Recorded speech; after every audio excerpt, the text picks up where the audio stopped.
Hi friends, in the previous video I have given the introduction about the suspension system. This video I am going to explain about the critical parts of the suspension system and the construction and working of the leaf springs and the coil springs used in the suspension system. For easy understanding, let us look one of the types of the suspension systems used in the vehicles. This is the typical front wheel drive suspension system. The shape looks a McPherson suspension system which is widely used in almost all the cars. You can see various parts in this suspension system. There is a lower control arm, lower control arm bushings. This is a strut, this is a coil spring, this is a shock absorber, this constant variable joint, spindle, etc. etc. By seeing this layout, you can just find which are all the parts involved in a particular type of the suspension system. Generally, there are three categories of parts in the suspension system. The first category, they are the linkages. These are all linkages. The second category, the dampening parts. These are dampening parts. Third category, joints. The part which are connecting these linkages and the dampening parts to the frame or the wheel knuckles. They are called the joints. These four types of suspension system illustrated here. The actual suspension system of these models may look differently in the vehicle. This is for easy understanding purpose. The basic design has shown here. This is a McPherson strut suspension. This is the lower arm. This is one link, and this is one link connected to the wheel hub, and this is the steering knuckle. This is the wheel hub. When it is double wishbone, lower wishbone, upper wishbone, this is another link. This is the steering knuckle again, this is the hub. And this is a multi-link, shown 3 through 4 links here. This is one link, this is one link, this is one link. In addition to, there will be steering link, and there will be many more multiple links depending on the design of the multi-link suspension system. Trailing arm.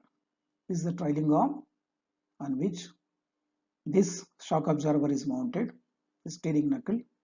This is the steering hub. We'll discuss about 8 types of the steering systems commonly used in the vehicles. We'll discuss in the subsequent videos. Just for your understanding, let's have some idea. This category is called the linkages. And the second category of parts are the dampening parts. That is the parts which actually absorbs the shocks, dampen the vibrations, dampen the shocks. One among those two parts are the leaf springs. Okay. The leaf springs are used in the rigid axle suspension system. In fact, the leaf springs in suspension is the first and the oldest suspension system in the vehicles. Around mid-17th century, the leaf springs were used for the horse carts. Slowly and gradually, they started implementing same suspension system in the vehicles, in all types of vehicles. Then afterwards, so many other types of suspensions have been introduced. And another type of dampening part is the coil spring, which is used in a suspension where the flexible or movable links are there. All these links are movable when the load comes on the tire, because this is having ball joints here and bushings here. Ball joint here, bushings here. Same way, ball joint here, bushings here. So these links are independently movable. So they are not rigid. Whereas in case this axle housing or the front axle, they are very rigid. So coil springs are mounted on almost all the passenger cars and medium vehicles. Another type of dampening system is the hydraulic suspension, which we'll discuss separately in a separate video. These are used in the mining machines. And another type of dampening part is the air suspension. These are the air cylinders. The buses like Volvo buses and other luxury buses use the air springs. This is having a separate air tank, separate air circuit with so many electronic sensors and all. And this is shock absorber, which we'll be discussing. The construction and the arrangement of the leaf springs looks like this. When you cut the leaf spring, the cross section of the leaf spring will be like this. So the leaf springs are made with a flat spring steel plates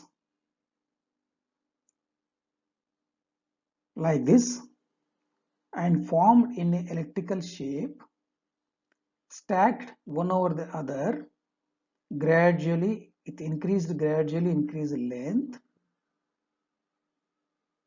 and all are joined, mounted through a center bolt so that the leaf springs will not slip away from each other and clamp to each other.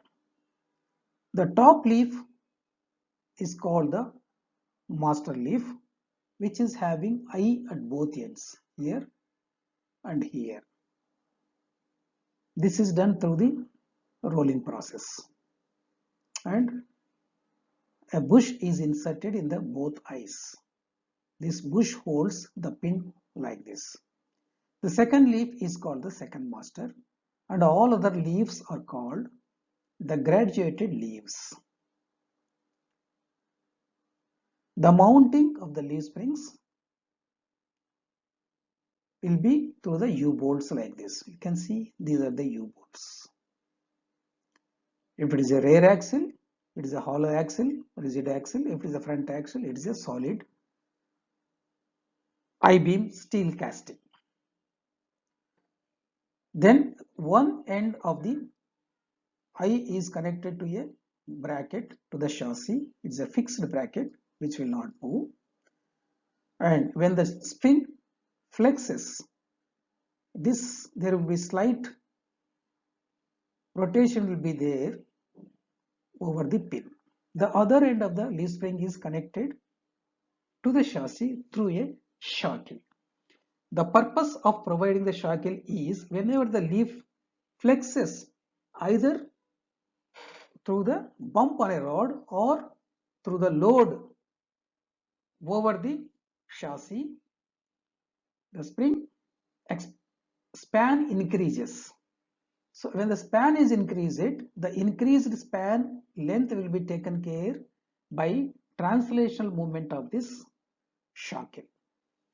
Again, when the load comes down either from the body or from the shock of a bump, the span decreases, the shackle moves in this direction. So to take care of the increase and decrease in the span of the leaf spring, the shackle is provided here. So the purpose of shackle is to accommodate the translational movement of the change in the length of the span of this leaf spring. The process of manufacturing the leaf spring is like this. First of all, steel plates of spring steel of required size with the rectangular cross section are sheared or cut into the required size. Then eye rolling will be done for the master spring and also taper rolling for the second master spring. Then the drilling will be done for the center to accommodate the center bolt. Then hardening and cambering will be done through the quenching. Quenching is a process of the bringing back the heated metal to the room temperature at the quickest possible time. Then once it is quenched, again it will be going for the tempering process. Then from tempering, stress relieving or short pinning will be done. Then assembling of the leaves as a leaf spring assembly. Then load testing or setting the load. Then painting. This is the process involved in the manufacturing of the leaf spring assembly. Then let us discuss about the coil springs. See these two illustrations. Whenever a spring is compressed or stretched, particularly coil springs, when it is compressed here, energy is stored in the spring in order to release the energy. So the moment Energy stored means at any point of time it is ready to release the energy. Here stretching also. Of course, in case of the leaf springs, the energy is stored only during the compression, but the stretching is not possible there. In case of stretching of the coil springs, the stretching can be done only through certain extent. If we do beyond stretching beyond certain limit, the material loses its elasticity and permanent deformation takes place, and the function what it is intended will not be done.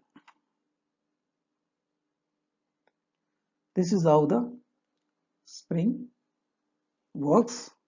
When it is subjected for a load, it compresses and it is released here. This is the strut made with a combination of the shock absorber and the coil spring, which is used in the front suspension. Yes, this is the double wishbone front suspension. This is the lower arm, upper arm. This is the balancing bar. This is the drive shaft with CV joints. This is the steering rod. Okay. And this is the rear suspension with coil springs supported with the shock absorber. For made, these are the spring steel rods of the required diameter. They are heated to certain temperature and rolled in the helical form, giving the required gap, and immediately in the hot condition these are quenched either in the oil or in the water, so that the temperature will be brought down to room temperature quickly. During quenching process, temperature suddenly brought down, the ductility and brittleness of the material is increased. So due to that, there is a very possibility the material will break at any time when it is subjected for the load. To avoid such breaking, so the springs will be sent for the tempering purpose. Tempering is the process where this material is heated at slightly lesser than the melting temperature and slowly cooled with the air. So the tempering process. So the strength of the material is increased here. The next process is called the short pinning. When this process takes place, this quenching and tempering, the internal stresses built up in this material will be high. To relieve the stresses, short pinning will be done. Short pinning is the process where the small microparticles will be blasted through air, pressure or something. So whatever the stresses are there in the material will be released. This is the process involved in the manufacturing of the coil springs. Same way you can see the joints and bushes means the rubber bushings and pins, and somewhere in the gunmetal bushings also you can see. So the bushes and joints are used to connect the linkages to the chassis or the frame and to the wheel knuckle, and also the shock absorbers to the suspension linkages. 3 pages notes which will be, in case you have any query you can contact me through email. Kindly subscribe to my channel. Bye.